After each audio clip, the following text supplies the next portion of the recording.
And in our first story this week, ugh, I'm conflicted about this. I know you're very more, should we say, decided about how you feel about this because things are not good over at DC. AJ, things are really, really not good.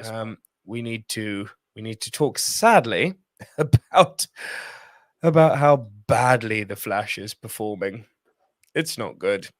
The Flash's box office drop is the second worst ever, behind another big superhero flop. The Flash continues to underperform and disappoint at the box office in its second weekend, echoing a previous superhero bomb. The Flash was touted as one of the greatest superhero movies of all time. I don't necessarily agree with that, but anyway. However, the film's box office has dropped significantly after an already disappointing opening weekend. The Flash has been a troubled movie. The film was first announced in 2014 and has taken 9 years to release. The film, which James Gunn said will reset the DCEU into the new DCU, has been getting pushed back for various reasons. The reasons include trouble with the DCEU having a cohesive slate of movies, the COVID-19 pandemic-related delays, and controversy surrounding Ezra Miller, the movie star. The film was released on June 16th to a disappointing domestic box office weekend of 55 million. With a slow start for the Scarlet Speedster, the studio hoped The Flash would have a little more stamina in its theatrical run. The Flash had a box office of 15.3 million in its second weekend, a significant 73% drop from its opening weekend. The film has brought in a miserable 87.6 million domestically and 123.3 million internationally, for 210.9 million globally. This is bad news for the studio, as the film had a $200 million production. AJ, it's really grim reading, mate. It's really, really grim reading. But why do you think The Flash has bombed so badly? I think there's a mixture of things. One, a lot of people who may be casuals have had to take a lot in with this film. It's got a hefty runtime, and what I've seen, the company I went with, people I've spoken to after really enjoy the open. I think the first act has really got people going, but it drags on a bit too much, which makes people lose interest. Now, with that, they don't return to the cinema to see it a second time. Whereas I think had it just been that little bit shorter, you would get people going back. And then there's the obvious. The one that had me conflicted as if I should go to see this film is the main star. If anyone has paid attention and see the trouble that is circulating and surrounded this individual, they're not going to support it. For a fact, we have someone ourselves that we know who will not support it by putting money towards it, because it is, and I understandably get it, you are supporting someone whose actions you don't agree with.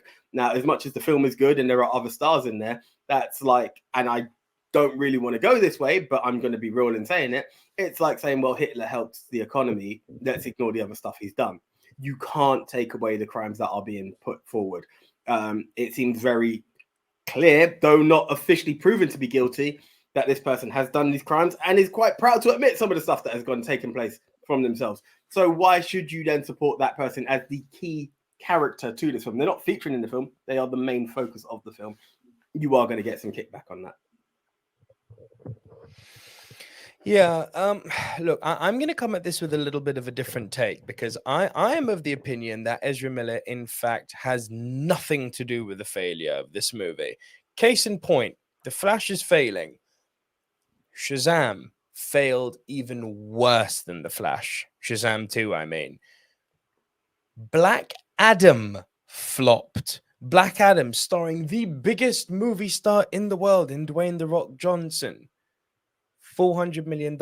It flopped. Now, people, $400 million is a flop. Yes, when you factor in the budget of this movie and you factor in the marketing budget that they actually made a loss on Black Adam.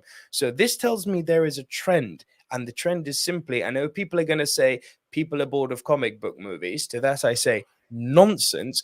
Guardians of the Galaxy Volume 3 just made $800 million at the box office. Spider-Man Across the Spider-Verse is currently making $600 million at the box office. People are not bored of comic book movies. People are bored of mediocre comic book movies, and people are associating DC, unfortunately, with mediocrity. I actually am going to go out on a limb here and say that this is so bad what's happening here that even when, and Blue Beetle will fail too, by the way. Blue Beetle is going to flop hard. So I believe this is a trend that's happening here.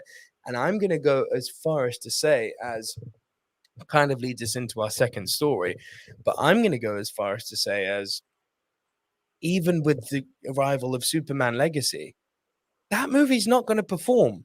What DC have to do here is they have to win people back. There is a feeling now it's a DC movie. It's going to be bad. I don't need to go and see it, irrespective of who's in it. Case in point, The Rock and Ezra Miller. Vastly different individuals in terms of their star power and in terms of their notoriety. Neither of them a box office draw. It's crazy. People are over DC's mediocrity. And I don't think The Flash is a mediocre movie. I actually think it's quite good, despite, as you said, Ezra's problems on set. People associate DC with mediocrity as based on the last three movie results. And I'm calling it now. Blue Beetle will fail. Any reply? I agree. I think there is a bit of superhero fatigue. Now, when you talk about Spider-Man and you talk about Guardians, they are franchises that people have gone to trust. However, how many people have you heard actually mention Secret Wars? It's not even a conversation, you know? Secret Invasion, you mean? Secret Invasion, yeah. Yeah, because it's not very good. It's not very good. This is what I'm saying. People aren't... even if people came back and said to you, I'm not interested, it's not even a conversation at the moment. It's not that people are rushing to, it's out. It's, yeah, I'll catch it when it's there. There is a bit of superhero fatigue. There are some stuff that you want to close. Into the Spider-Verse is a huge film. People are interested. Same goes for Guardians. It's the third one. Everyone knows this is the closer. You take a new franchise, a new product. Yes, the hardcores know what the Flash is. Outside of that, he's a recognized name, he being the Flash, not the actor. And it just lacks. And then what are you going to say to me? As much as Aquaman made money, what's this guy's power? He runs fast. Yes, there's more to it, but that's what you're selling. It's sad, but it's true. I feel there is a bit of fatigue, but I do understand what you're saying. DC have lost people, and I believe the continuous trend of still not finding its grasp on a universe has made people think, I can't keep up with them, and they've moved on. See, I'd continue to push back on what you're saying, and I think you quoting Secret Invasion is a perfect example of what I'm talking about. It's not fatigue, it's a fatigue of mediocrity. Because with the exception of WandaVision, which was genuinely great, and some of Loki was okay, but, these aren't things that are, MCU levels of greatness. What do all the Disney Plus shows have in common? They're pretty bloody mediocre. So, of course, no one's rushing to see Secret Invasion, because what have we had recently?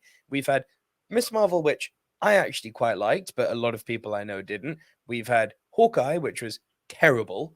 We've had Falcon and the Winter Soldier, which was okay, but, this wasn't Winter Soldier levels of great. We've had She-Hulk, which was abysmal.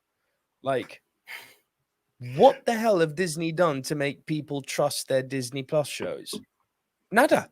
So people are treating the Disney Plus shows exactly the same way as they're treating the DCU movies. Not interested. Mediocre. Fair point. But guys, there's only way. Yep. Yeah. I was going to say, which way do you sway? Have you got comic book fatigue? Is it the products itself that have led you to say, I'm not paying attention? Have you seen The Flash? What are your reasons behind seeing it and not seeing it? Let us know. Comment below. Share. Comment.